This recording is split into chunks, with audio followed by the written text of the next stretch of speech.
Hello, my name is Dr. Sarah Walker, and I'm honored to serve as the 2025 President of the El Paso County Medical Society. On behalf of our organization, I want to welcome you and thank you for tuning in to the El Paso Physician. For the past 28 years, the El Paso Physician has been dedicated to serving our community, and we are grateful for the continued opportunity to bring this program to you on PBS El Paso. This would not be possible without the generous support of our community sponsors who help us produce valuable content every month. If you or someone you know is interested in supporting this program, more information is available at 915-533-0940 or at epmedsoc@aol.com. Thank you again, and we hope you enjoy this program presented by the El Paso County Medical Society and hosted by Kathrin Berg. Have you ever heard anybody say, well, that's not how we did it when we were young? Or do you find yourself saying that to people who are younger than you? Childhood play looks a lot different today than it did years ago. Today, we're going to discuss about how screen time and reduced outdoor activity is reshaping cognitive and developmental health in children. This program is underwritten by University Medical Center El Paso and UMC Healthcare Partners.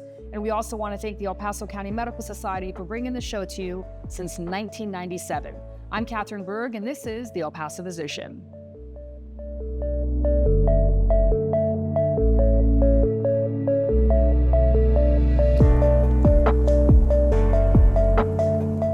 Neither the El Paso County Medical Society, its members, nor PBS El Paso shall be responsible for the views, opinions, or facts expressed by the panelists on this television program. Please consult your doctor.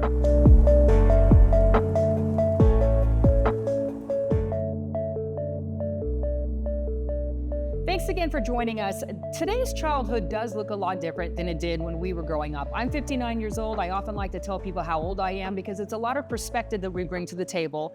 And we're going to talk about how screen time has really changed how children act, how their parents act, and sometimes how their grandparents act. And there's a lot of mirroring and mimicking going on there.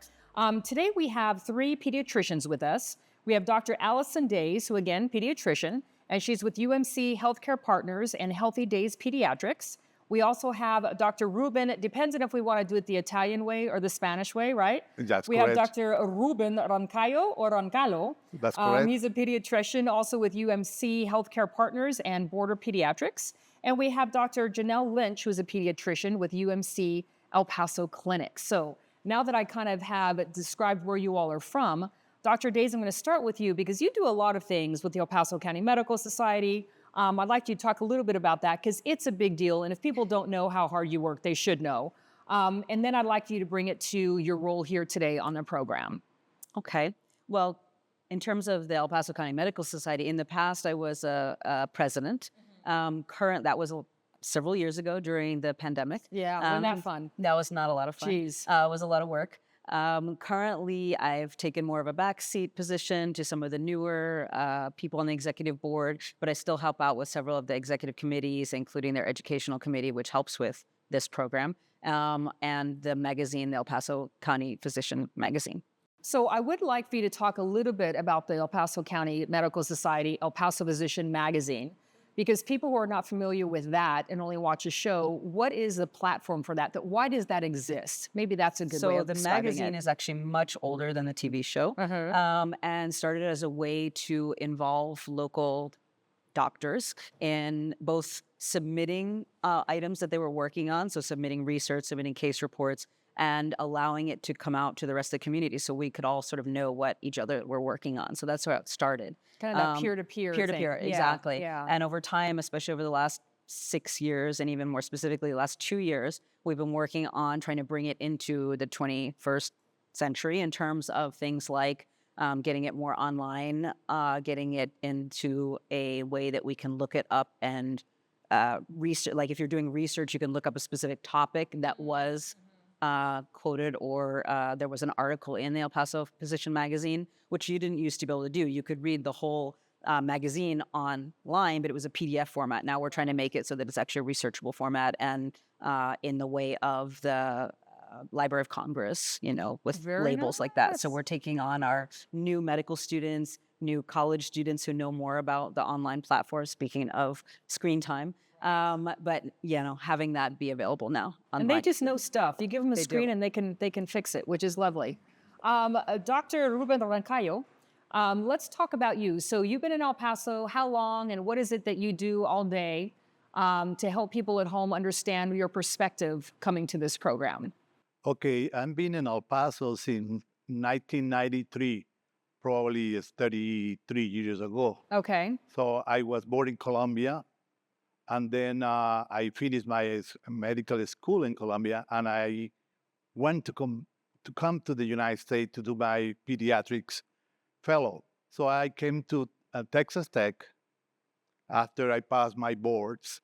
So I was in Texas Tech, and my function in Texas Tech first was a chief resident for 2 years, and then I was in charge of pediatric clinic, assistant director of the pediatric clinics. So I stayed with Texas Tech for 4 or 5 years, and then I decide to go private practice. So I've been in private practice in 2001. So I learned a lot in Texas Tech, and that helped me to function as a pediatrician in this community. So one of the things that I learned was I get a lot of things from Texas Tech and from El Paso. While I was working in my clinic, I decided to open a free clinic in Canutillo. Very So nice. we opened a free clinic in Canutillo for about 5 years. So we not only attending pediatric population, but we were attending adult population. We decided to close because the doctor that was helping me was Dr. Jose. It was a gynecologist.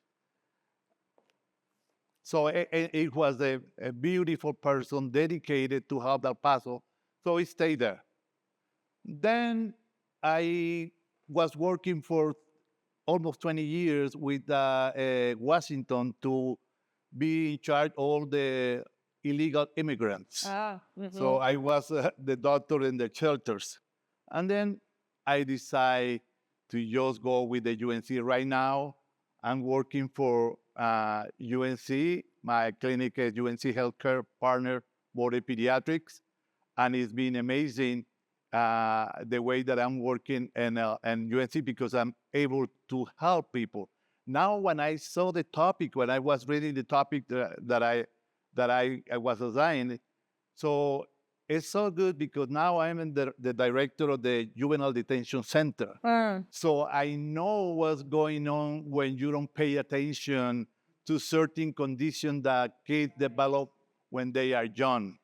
So it's so good and thank you for inviting me today over My here. pleasure. And I'm glad that you mentioned the juvenile detention centers. We're looking at age spans too, and also what is available to certain populations. So I'm very glad that you mentioned that. Thank you for that. Dr. Lynch, how about you? How long have you been in El Paso? Specialty, all that good stuff. So I've been here in El Paso since 2013. I also completed my pediatric residency here at Texas Tech. Great. And so then since then I joined UMC and I've been working for their neighborhood clinics.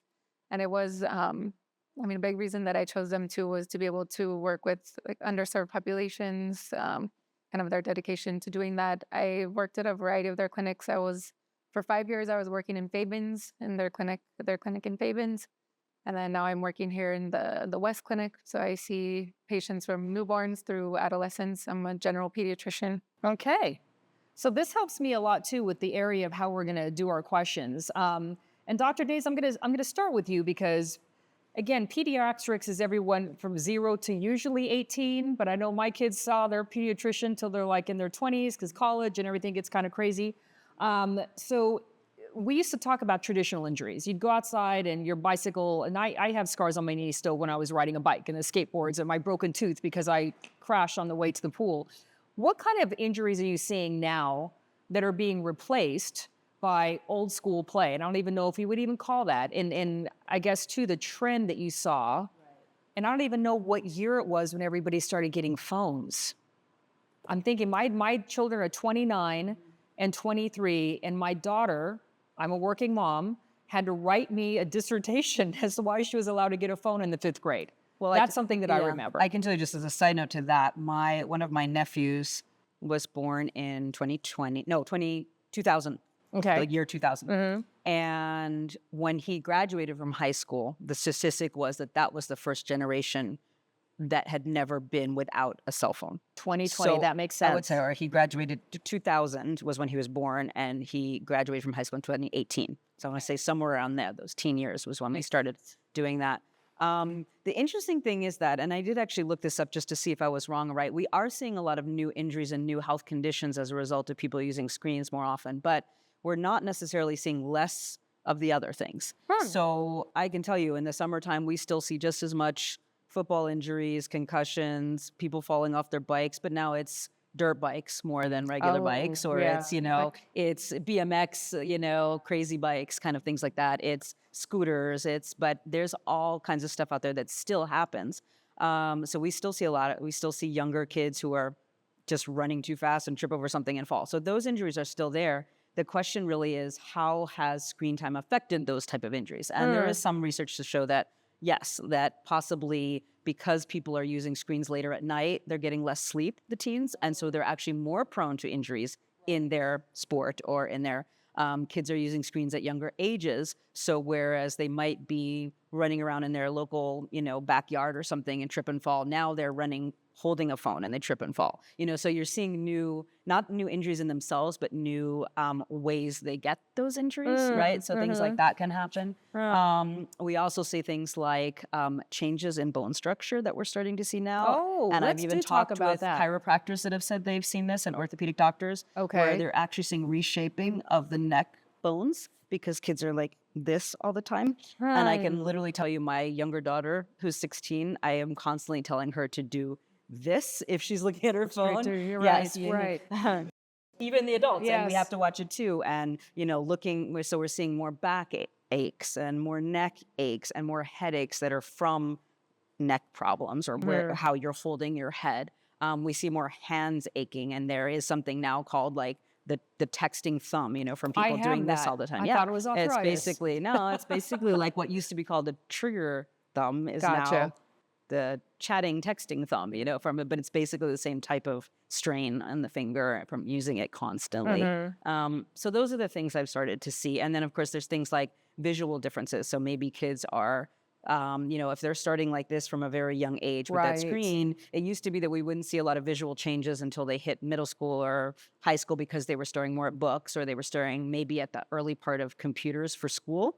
But now they're starting so much younger before their eyes are even well formed that we're seeing a lot more vision problems earlier on. So those kind of things are coming up. Okay. So as I'm listening to you describe all these, and parents are coming to you, children coming, you're noticing things.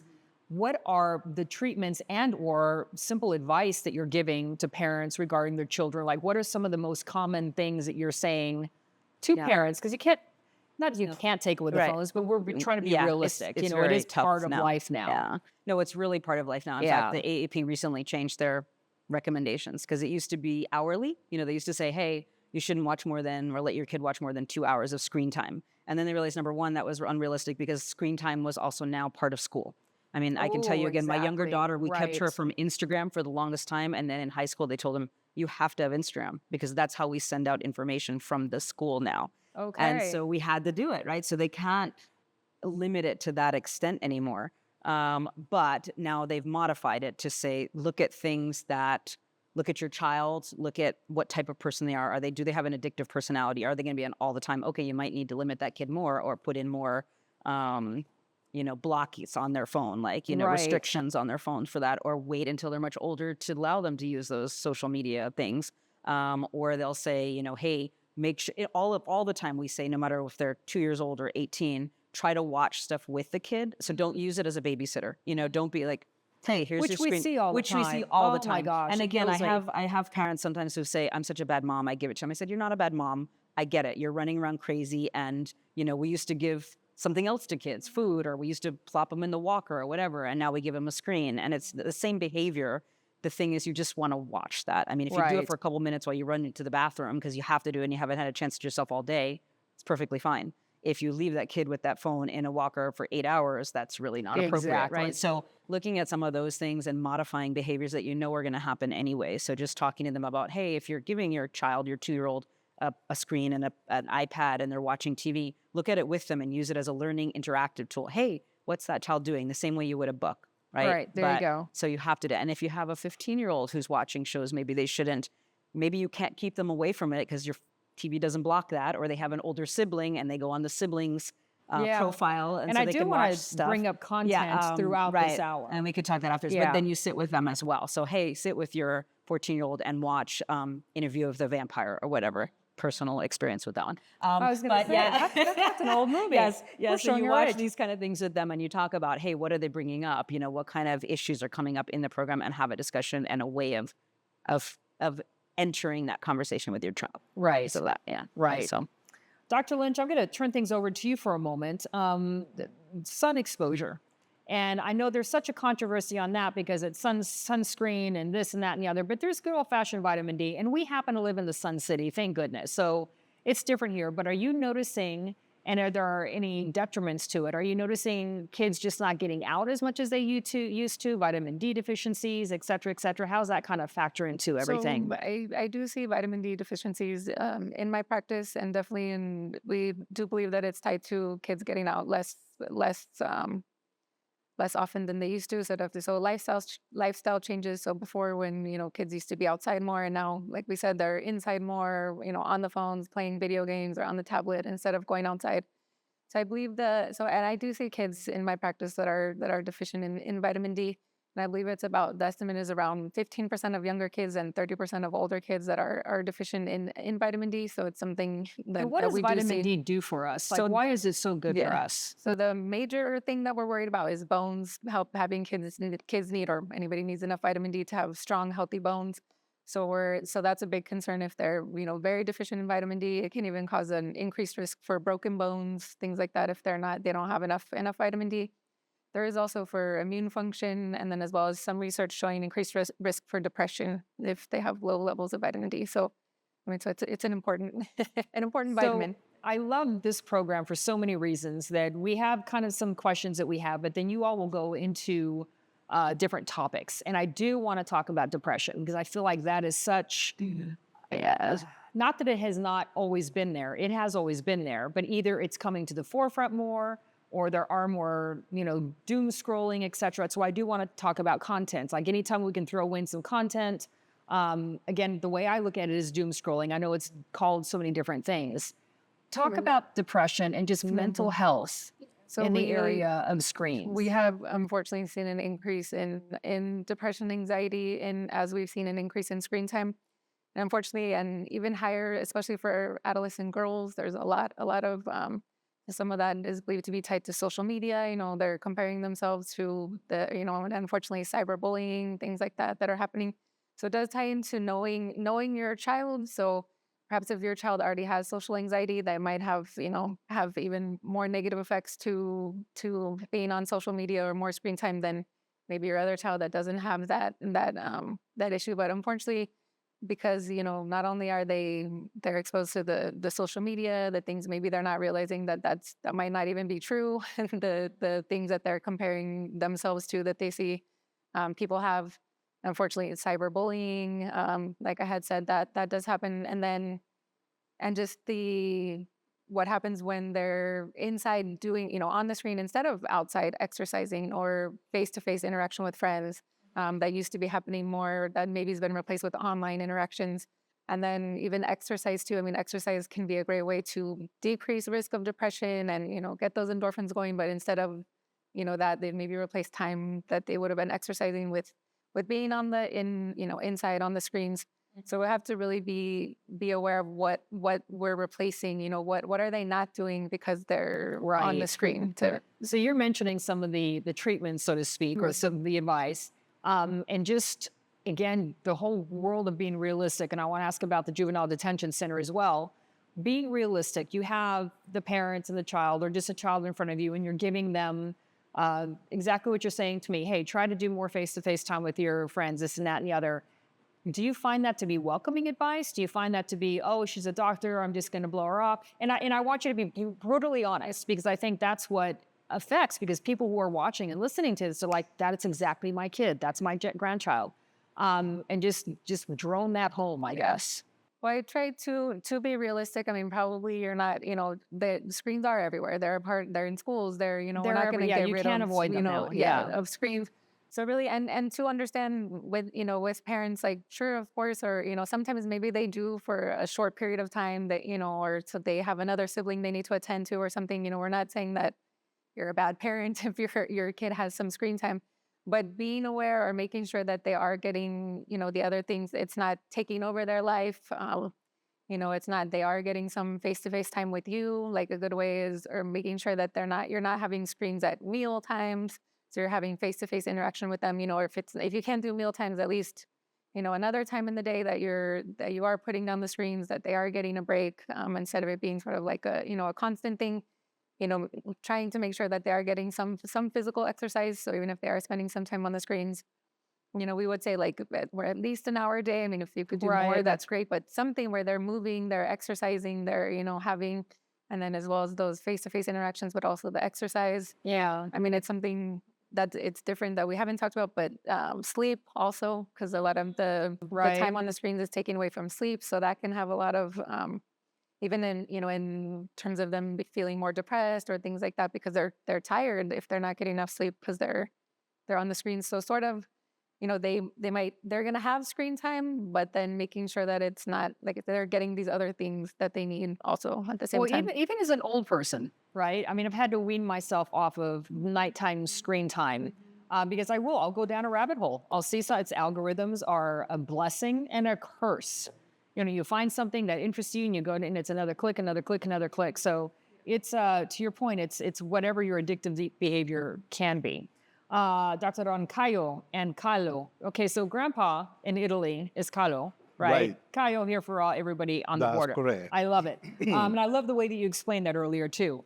So I'd like to go back to what you had said earlier about working with the juvenile detention department. Are the children, I can't call them kids, the kids, are the kids in there allowed to have their screens all day? Or is there limited time screens? How do you see that different from the population that is not in that situation? Okay, first of all, I need to mention that what is the reason there's so many kids now going to juvenile detention center? Okay, that's a great starting point, because it's multiple factors. And one of the most common that we see constantly is the family dysfunction, right? The father start early doing whatever they want and drugs, get in trouble, go to jail. Mother's doing the same thing, involved in drugs. So who takes care of those kids? Grandma.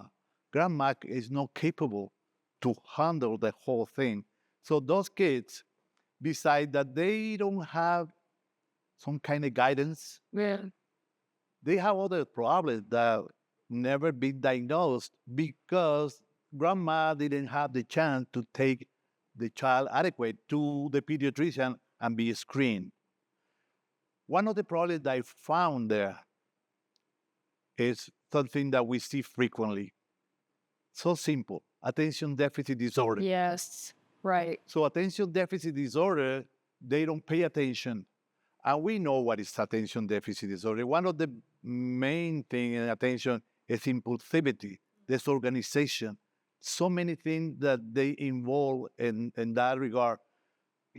That because nobody pay attention, the attention disorder, this kid is more prone to have involved in drugs. So you start drugs early. I have kids in the juvenile detention center at the age of 11. And they already doing really bad things. They already killing people. They already stealing cars. They do awful things over there. And I think even though myself, that I see then that they develop anxiety, depression when they are there, even though I do screen because they have for me, I had the opportunity to do a screen. and find out what's going on. And also, we have a Texas Tech psychiatry department get involved, and they have the evaluation. So we work together. I do the screen, I find out what's going on, and I just refer to the psychiatric doctors, the Texas Tech. So we've been able to do that, but even though these kids, and we put in a medication, and they behave, they get clean for about 8 months or a year, and they go out, they go to the same environment. So the whole time that we were there teaching, guidance, it's like we're losing the time. Do you think some of it sticks I think later on? Yeah.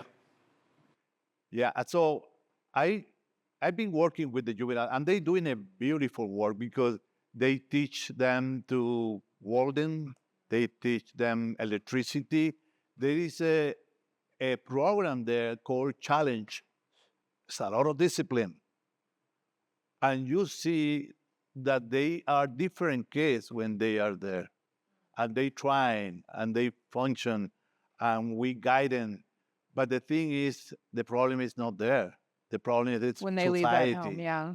So we need to have a different kind the situation and how we would confront this problem with the society. We know the social economic issue is important, and those, especially here in El Paso, I noticed there is a lot of incidents of single mothers.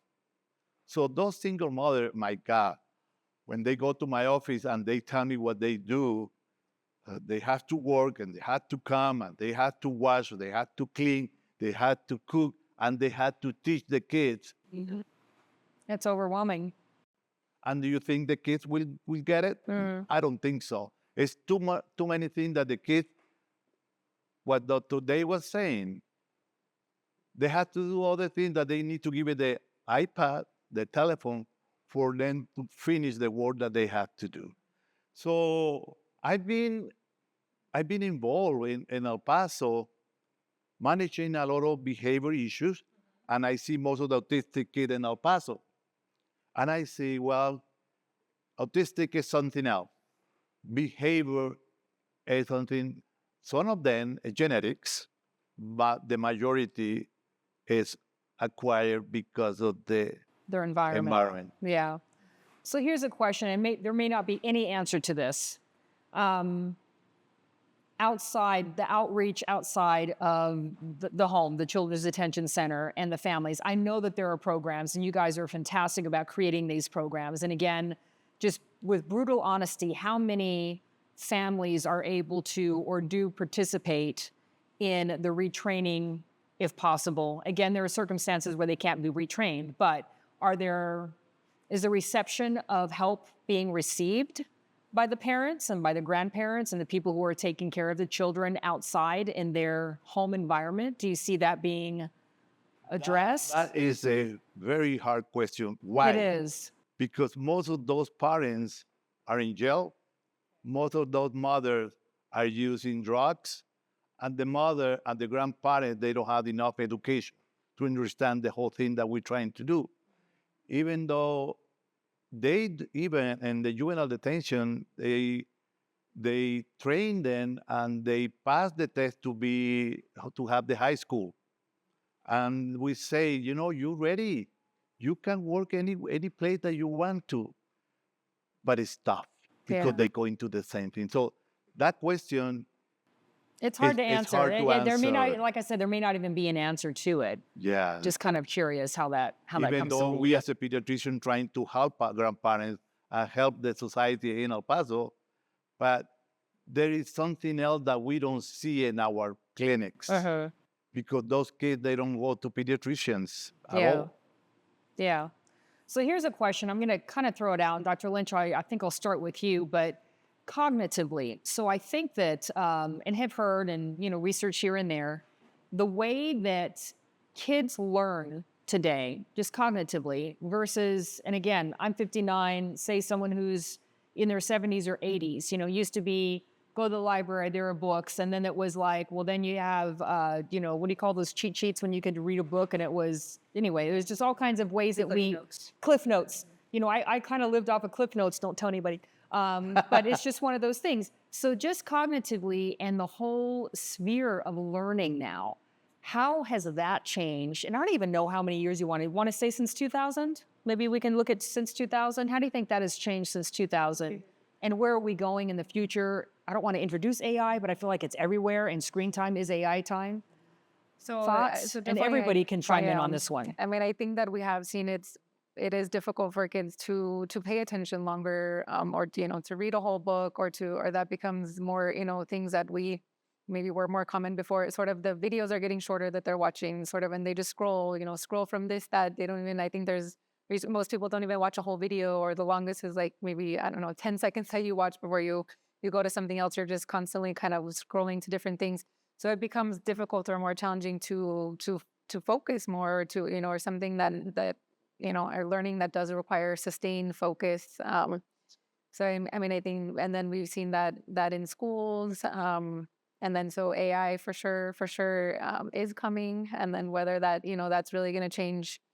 I mean, I guess maybe whether it's necessary to have some of these skills that we thought we needed before, if AI is now going to do that, or how easily accessible is information now? I think about that too. Yeah, and I'm kind of going in my head again. My son is 23, but when he was in junior high and he was taking world history, his teachers literally at homework was TikTok, and you would look at these like 5-minute videos that I learned so much from. This is how Columbus really discovered America, but really, and I remember thinking, wow, that is fascinating. If I could have learned that in that amount of time when I was younger, how great that would be.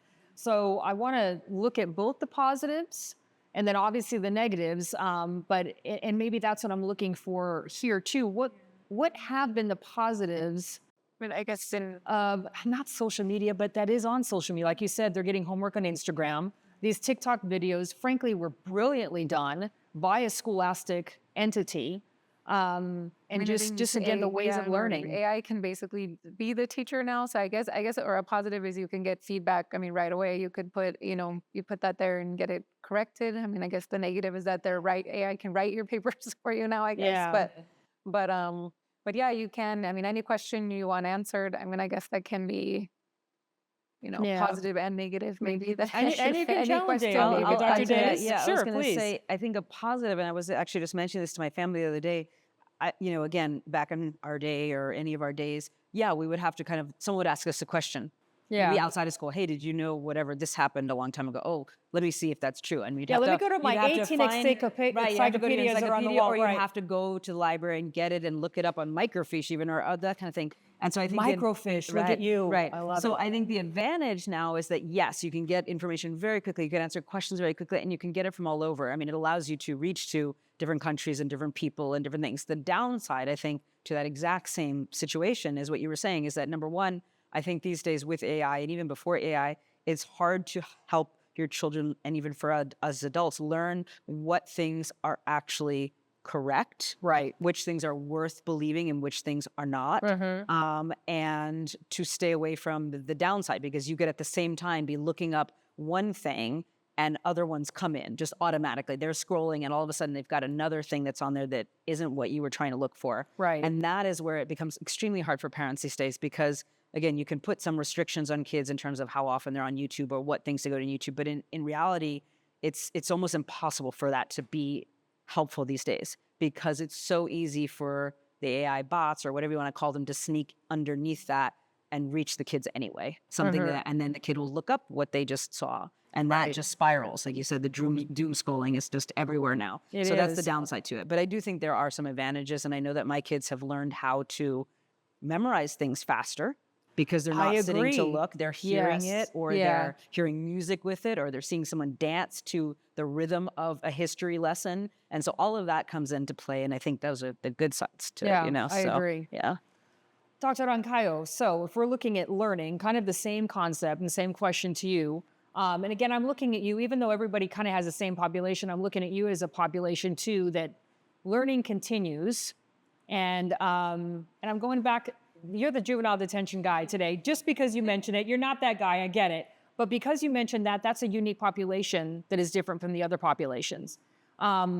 Regular school days, after school days, homework, how is screen time helping, or is it a detriment at all when it comes to homework? I guess that's a good question too, because homework is very different now than it was years ago. Yeah, that is a very important question. And I always talk to the parents because, when they come to your office, they always come with the concept that the teacher said, oh, your child has ADHD, he's attention deficit disorder, he doesn't pay attention, he's just jumping and this and that.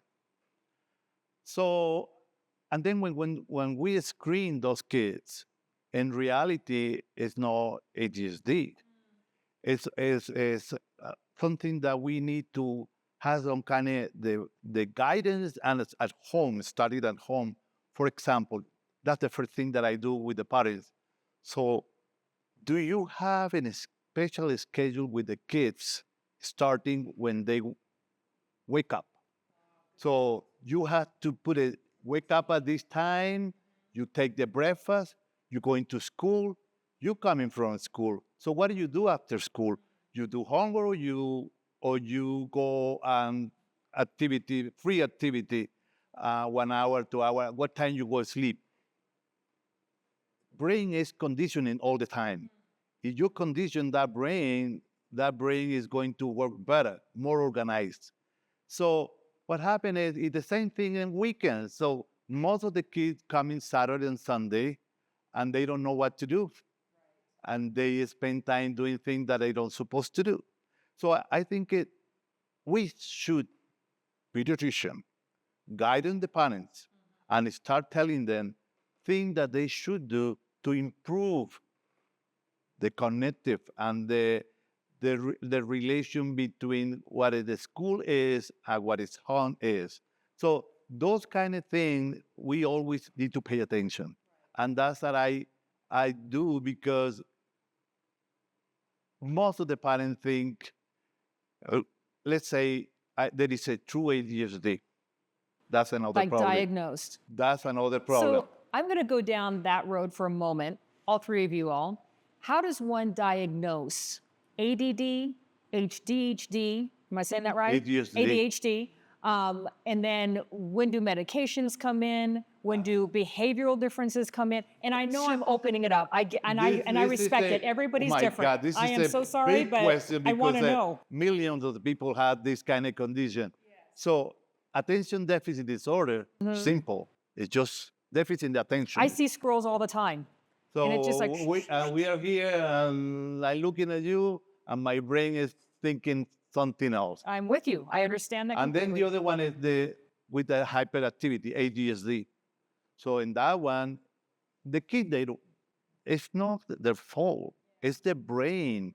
It's all the neurotransmitters that are not working properly. So, and that's the situation that I wanted to mention a few minutes ago is sometimes I tell the parents, okay, we have a screen. We prove that it's the DSD with the history. And we tell the parent, listen, there's nothing that we can do. We need to put this your child in medication. Oh, no.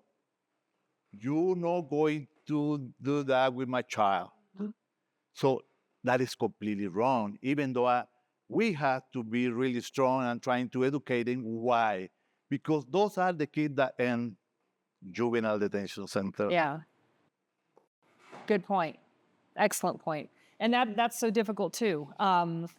We may go back to that or not, but I do want to talk a little bit about the whole counseling. I know we've been on this, but I feel like this is such a great program. A lot of times we're able to talk about prevention. Maybe we can do that with some that are younger. Again, a lot of the parents that we're talking about are parents that maybe didn't grow up completely with screens. But again, I have a 29-year-old, 23-year-old. 29-year-old's probably going to be a mom pretty soon. A lot of her friends already are and have been. So they're already in that world of being children who have grown up on screens, and now they're having children on screens. So talking to the parents who are already having these issues, right? There's like that one generational gap. How do you all address that? And again, I'm just throwing out there, Dr. Days, just because it's your turn to talk, you get that question. Okay. Well, first of all, I think, again, we see it in our exam rooms, where the parents will come in and maybe they'll have a couple different kids, and the youngest one, or even all of the kids come in holding a screen, right? Or if they're not coming in holding their own screen while the parents are talking, they slide their phone over to them because the kid's crying, right?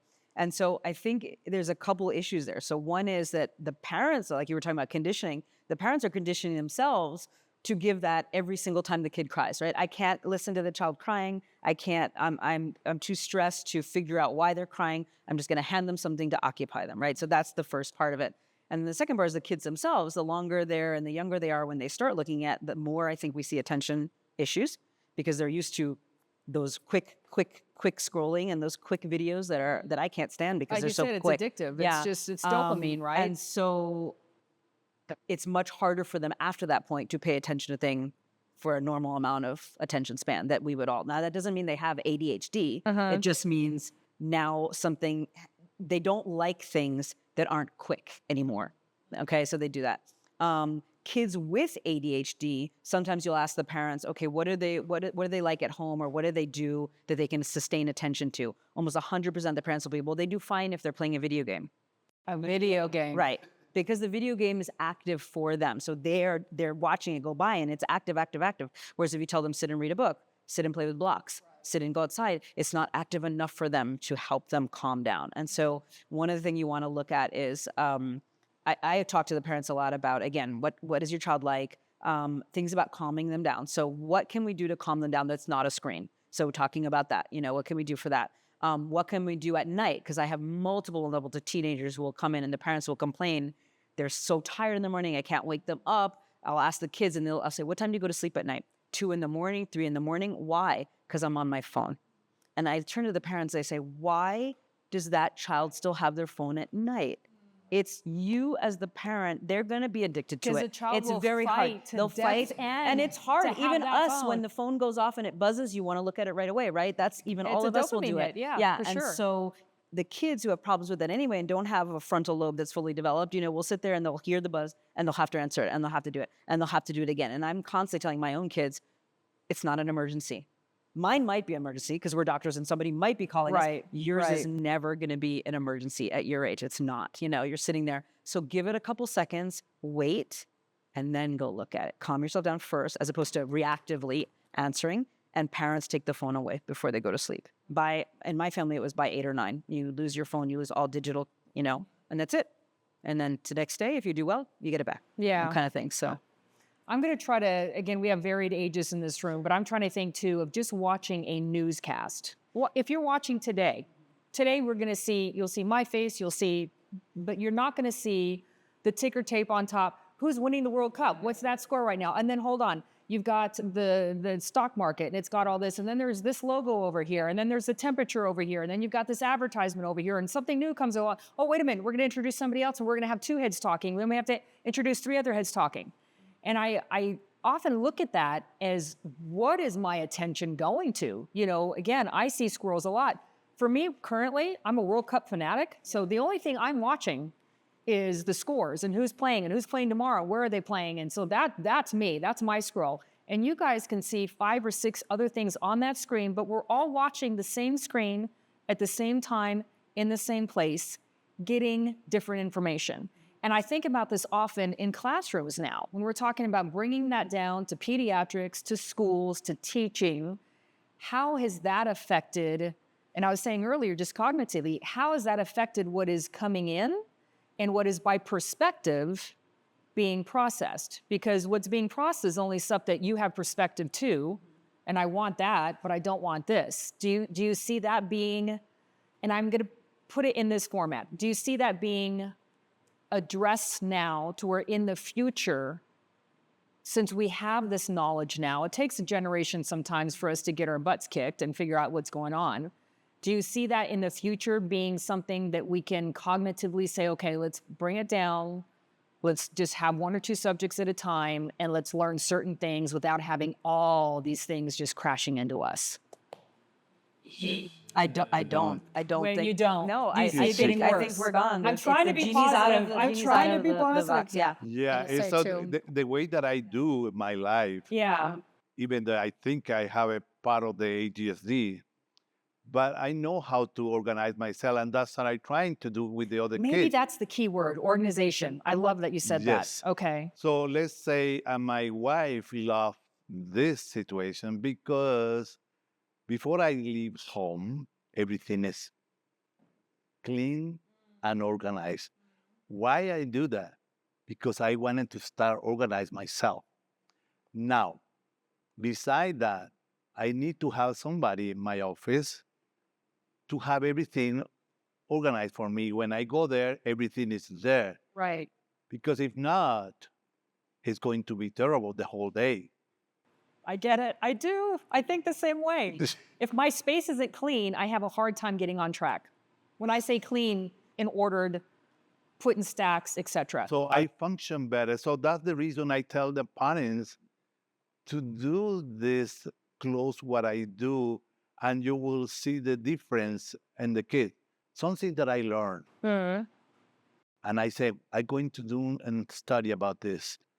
When you have a baby and you Dr. start, Lynch, did you hear that? You having a babysit? when you start doing that, taking care of those babies, so you should be in a schedule for all the feeding, right? 2-3 hours constantly. What time you going to give it a shower? What time they go to sleep? What are you doing there? You start conditioning baby's brain, organizing. So when I see those babies, I see when I become 3-4 years and the mother say it's time to sleep, 7 or 8 o'clock, they go to sleep. Because they're trained, like you said. Exactly. Yeah. Yeah. So we need to train the parents. We need to train the young Yeah. mothers to do that and be. But the other ones, feeding at any time, shower at any time, sleeping at 9 and 10. So what do you think is going to be with that brain? So there is hope for us, is what we're saying. That's correct. It's just about conditioning ourselves Exactly. to create conditioning in our children. That's what I think. Okay. I like that. So we're at like a 10-minute mark, and this is usually where I kind of stop questions from here, and I want to just throw it to you three of knowing this topic and driving over here this afternoon or while you're having your coffee at 3 o'clock because it's part of your routine. Did you have a piece of cake with that? Because I do. What is it that you wanted to have come across this evening while you're here? And I'm just going to open that up to anyone who wants to take that first. Well, I think I hope some of the parents can watch this program because this program has a lot of messages. And one of the things that I would like for them to do is to be sure that the child has a good medical care. When I say that good medical care, it's not when they are sick. It's also the guidance that they're going to receive when they go into our practice. So we hope that they listen and they go and continue and they do it to take the kid in the time they're supposed to be seen by the pediatrician. So, And for those that don't know, how often is that? well, let's say this. Babies, usually we see the baby 3 days after birth or 4 days, and then a month, and then a 2 months for the shot, 4 months for the shot and guidance, 6 months for the shot and guidance, This is Dr. Nikki, 2, 4, and 6 months. 9, 12, El Paso, Juarez, and Los every Cruces. Yes, year, yes, those are the babies. and we detect a lot of issues there in regarding cognitive, regarding behavior. So we tell the parents that the early that we detect issues, the better is the prognosis. Very true. I'll say I definitely agree with that. And I think also, just speaking of screens and the internet and all that, we also see a lot of parents who will skip a lot of time to come see us because they think by asking a question into Google, they get all the right answers. Oh, Dr. And, Google. Yes. You know, sometimes they do, sometimes they don't. And I tell parents also, I said, it's not a bad thing, just like we do, it's not a bad thing to look something up online. But it's sort of like trust but confirm. So, and I admire my patients who do that, who will look something up and then call us and say, I looked something on Google and this is what it told me about sleep training or about nutrition in my child or about this and that, but I want to hear what your take is on it. And that is really what they should be doing with us as pediatricians, is they can look up elsewhere, they can hear it from their internet, or they can see it on their Instagram, but confirm it with us and at least just see what our take is on that, on all sorts of things. I mean, we are primed to talk about things at these visits like nutrition and screen time and development and schooling and sleep and elimination and all kinds of things like that. And if they only come to us when they're sick for one thing, they don't get all that other information that maybe will save them from having to come when the child is sick. So that's one thing. The second thing, just about screens in general, I really like if people want to know about it, I really encourage them from when they're little to not just accept that they need to give their child a screen.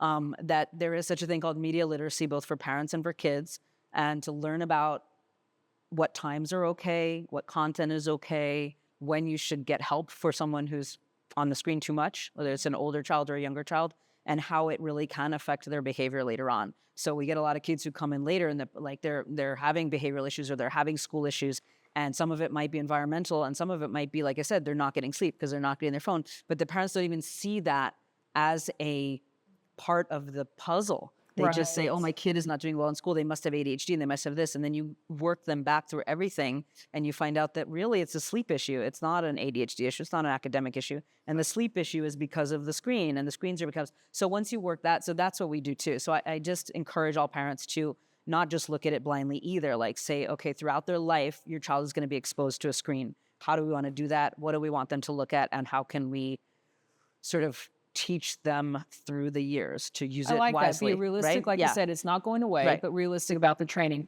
I'm putting all of you on the spot, and I didn't ask ahead of time, and I should have. Do you have a website or a phone number or something we can throw out for for people that, I would like to have some guidelines, but a verified, would you say trust but confirm? Yeah, so trust but verify, trust but confirm, whatever. Yeah, there you go. Yeah, so I really like, the AAP is a great place to start. Okay. But they have a website for all sorts of things called healthychildren.org. Okay. And if you look up media or screen or something like that, they have a lot of stuff. They actually have a family media literacy guidebook that you can go on and put how old your kids are, what kind of screens you have, and it'll help you come up with a schedule for how to use it at home. And they also have what they call the 5 C's. So that's what we were talking about before. Who's your child? What do they do to calm themselves? Is it crowding out other things? I like the 5 What kind of connections do they have? And I forget the last one. Anyway, those. Again, you can look it up. So again, you can go to AAP or healthychildren.org. Family media literacy. Common Sense Media that has Common Sense Media is another one. This is I'm going to look at videos and games and that are more. And did you say games that were on there? Okay. Nice. Dr. Lynch, we haven't heard from you on this end yet. Kind of along with Dr. Days was saying, I would say, and to parents, even, or if you already have older kids and maybe you feel like they are on the screens a lot, or what do I do now? It can be overwhelming. But I think, we've kind of said this a lot, but I think the most underrated thing is sleep. I see that all the time too, and parents don't think it's a big deal, but really, if your child is exhausted, they're not going to do well in school. They're probably more irritable. You're going to see behavior problems, all of this. So if, some small changes can really make, a big difference, even if it feels overwhelming, like trying to get them that sleep, throw some exercise in there. And I think. Would you suggest taking the phones and putting them in one place in the kitchen? No phones in the bedroom. Including mom and dad's phone. Because they're going to see what you're doing. Then, well, if you're not doing it, we're not they're much more likely to do it if they see you modeling it rather than you just telling them to do it. So, but some small changes can make a big difference. And I would say definitely sleep and, like you said, and some exercise and, I'm going to throw sleep out there. In our family, sleep is like a bad word. I am a horrible sleeper, and I have been all my life, even before screens were even a thing. My son very much, unfortunately, is that guy as well. How does one calm themselves down enough without screens? Say the screens are gone, no medications, but children, I don't know if that is something that is innate. Is it learned? Like, how do you get people to sleep if they're not natural sleepers? Like, they weren't nappers either. And I'm sure there are some parents that come to you like, my kids just won't nap. What are some quick things to throw out there? Because we've got a little bit of time. Well, again, with the screens, if possible, no screens for an hour before bedtime, so they do have some time to wind down. If you can, a routine where it's the same time every day, and even it's hard, but to get close to that on the weekends or not, because if then on the weekends, if they're staying up till 2, 3, that's going to throw the whole routine off. So try to, some things can be calming, like routines. I really like the idea of routines, bath or shower, bathroom showers. And I like the idea too, and I'm just trying to think of how I was training my little ones, is organizing their day, but having them be part of that in their own bedroom. Like, what am I going to wear tomorrow? What socks? It might change completely the next morning because, you wanted blue socks last night. Tomorrow you want red socks. But that whole idea of just putting together a routine away from the screen, making that part of it. I really enjoy that. That's good. All right, if you just tuned into this and are interested on just cognitive behavior, on how to help change behavior and or adapt to the screen time of all times, that's what this show is about. And if you want to watch this program again or any other program the El Paso County Medical Society puts together with the El Paso Physician, you can do that in 3 different places. The program that you're watching right now is on PBS El Paso. You can go to pbselpaso.org. Then you can also go to the El Paso County Medical Society website, and that is El Paso County Medical Society, the acronym EPCMS, that's a .com.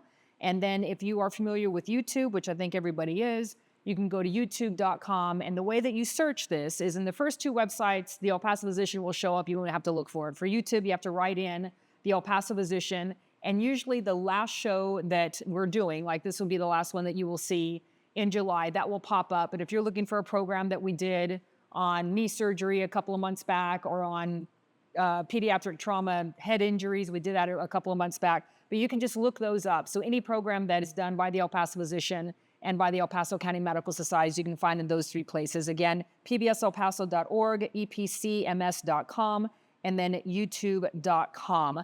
We very much appreciate you being here. Again, this is called Modern Childhood and the Developing Brain. That's the title of this program, A Pediatric Perspective. And this is the El Paso County Medical Society's El Paso Physician. I'm Kathrin Berg. Good night.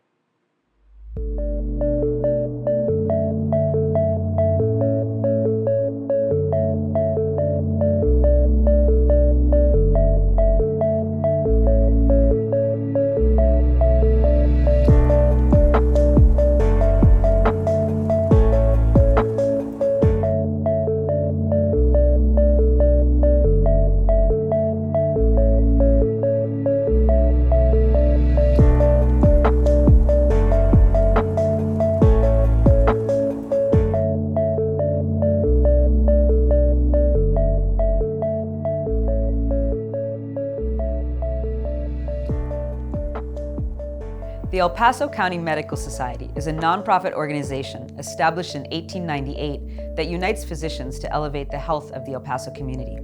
We have been bringing the El Paso Physician television program to your home for the last 27 years on PBS El Paso. If you should have any medical questions relating to this program, you may email us at epmedsoc@aol.com, and we will try to have our experts answer your questions.